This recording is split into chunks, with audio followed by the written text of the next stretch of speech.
I just don't see how Costa can get really anything off on him, or even if he does land, if he'd be able to knock him out. That is one thing I'll give Costa. I think he actually will have better cardio than we expect. Strickland's gonna overwhelm him. He's gonna throw everything he has at him. So I kind of see that same thing sort of playing out. Strickland's gonna put on the pressure. He's probably gonna intentionally be more active. That's my official prediction. All right, welcome to the channel, guys. Today on MMA War, we're gonna be talking about Sean Strickland versus Paulo Costa. A little bit of a breakdown. And honestly, I'm going to explain why I think this should be an easy win for Sean Strickland. You need to leave! Not easy, but it's not going to be as close as people think. There's going to be 3 points that I'm going to go over. The first one being that Costa is not Dricus. Second, Sean Strickland is a very underrated chin. And third, Costa's knockout power is overrated. So that goes into my first point. Paulo Costa's not Dricus. A lot of people are looking at the Dricus fight and using that as an indicator that Paulo Costa could do the same thing that Dricus did. First, Dricus actually does have knockout power, which this also shows how good Strickland's chin is.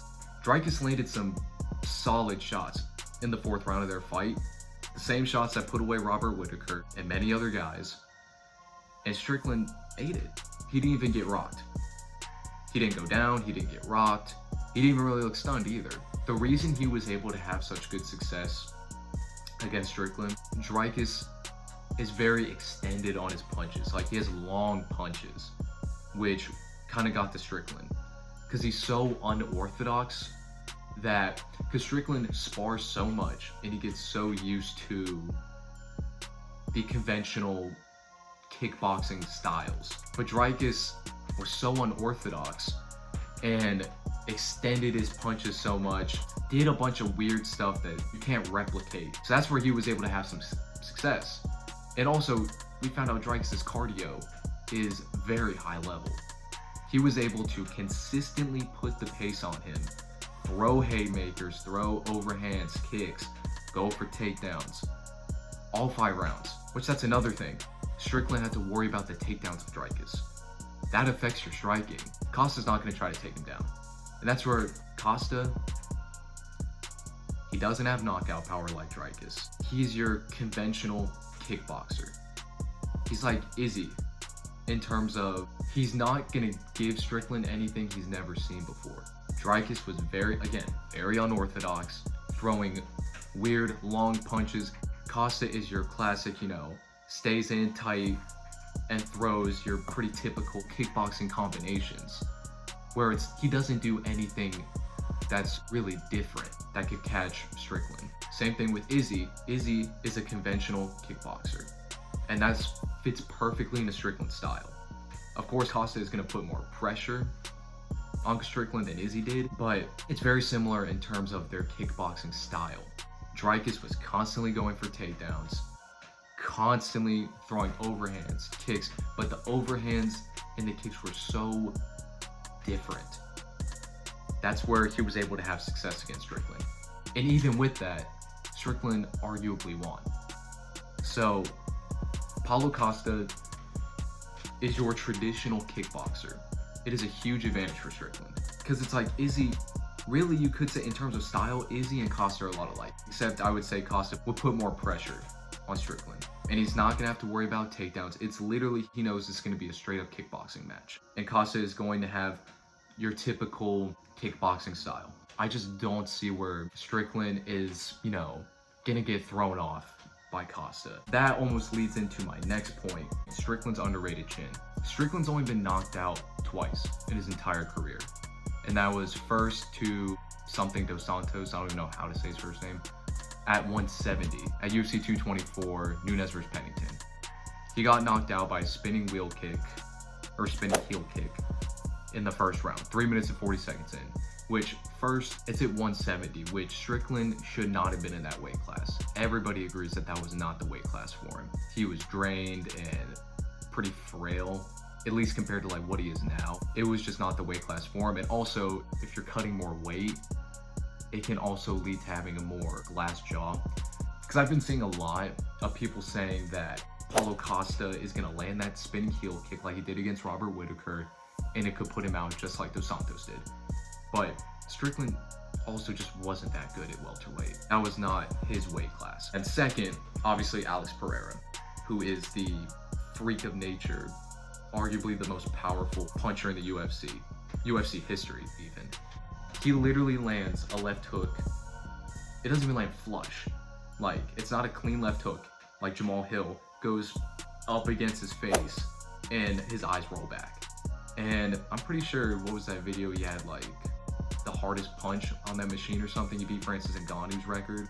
Again, freak of nature fighter. He goes, the UFC just put this out too, like the no commentary thing. He goes and lands the left hook flush on his jaw. And it sounds like a gunshot. Like, it was bad. And it dropped Strickland, but he wasn't even out either.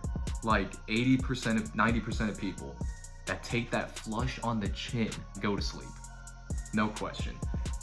It just dropped him to his knees, and he started getting back up. And then it wasn't even the left hook that put him away. He started getting up after taking a clean left hook from Alex Pereira, and it was 2 right hands that followed. He took one right hand, and then as he was falling back, took another right hand, and that put him away. And even after that, they show like 20 seconds later, he's going over to Alex Pereira's corner, you know, congratulating him. He should have went to sleep. Not many people are surviving that without going to the hospital, especially with like Alex Pereira, who has put people out cold with that left hook. So that's the whole point that I'm making, this first point, is Strickland's chin is very underrated. Those are the only 2 times he's been knocked out, and the only 2 times he's been finished. And that goes into my third point. Paulo Costa's knockout power is really overrated. If you look at his last fights, he hasn't had a knockout since 2018 actually, against Uriah Hall. That's why I say it's like a myth, because people have this perception that because Costa's like jacked, and that he did have knockout power years ago, that he still does. But that's just gone. He really does have pillow fists now. After the Izzy Adesanya fight, he goes and loses to Marvin Vettori. He beats Luke Rockhold by decision, but even Luke Rockhold was washed. He was washed, and he had him cornered, and he could not put away a very chinny, washed Luke Rockhold. So he did have a better performance against Robert Whittaker. I will give it to him. That was the best he's looked in a while. But he landed that spinning heel kick flush on Robert Whittaker, who does not have a great chin. He went down with a jab from Dricus. Like, he took it on the jaw, and he was stunned, but he started fighting back. Like, he wasn't super out of it. Besides that spinning heel kick, Costa really didn't do much. He's 1-3 in his last 4 fights too. Hasn't knocked out anybody since 2018. So that's where just clear that up. Where people are saying, you know, oh, either Costa's gonna knock him out or it's gonna go to a Strickland decision. I don't see Paulo Costa knocking out Sean Strickland because of actually how good Sean Strickland's chin is. Where at 185 he's only been knocked out once, and it's Alex Pereira. And that's where I feel like Paulo Costa will not knock him out. Or there's a MMA, anything can happen. It's completely unpredictable, but I think there's a very, very low chance that Paulo Costa knocks out Sean Strickland. That's pretty much the whole thing. Paulo Costa, traditional kickboxer. It's gonna be very hard for him to get anything off on Strickland. Costa's knockout power is overrated, which also plays into Strickland has a really, really good chin. So all that combined, I just don't see how Paulo Costa wins this fight. Obviously, anything can happen. You know, MMA is completely unpredictable, but I just don't see how Costa can get really anything off on him, or even if he does land, if he'd be able to knock him out. But I just think that Strickland's gonna overwhelm him. He's gonna throw everything he has at him. Because after that close, you know, that close fight with Dricus, he's gonna give him his full arsenal. He's gonna let everything go, which is the same thing he did with Nasruddin Imavov after he lost a close one to Cannonier. So I kind of see that same thing sort of playing out. Strickland's gonna put on the pressure. He's probably gonna be intentionally be more active. With all that combined, I just think that's my official prediction. Sean Strickland, unanimous decision. I could see it being, I'm gonna go 49-46, unanimous decision for Strickland. So that's my full breakdown of this fight and why I think Sean Strickland should win this fight or has a good chance of winning this fight. Let me know in the comments what you guys think. There's gonna be more breakdowns coming, and thanks for tuning in.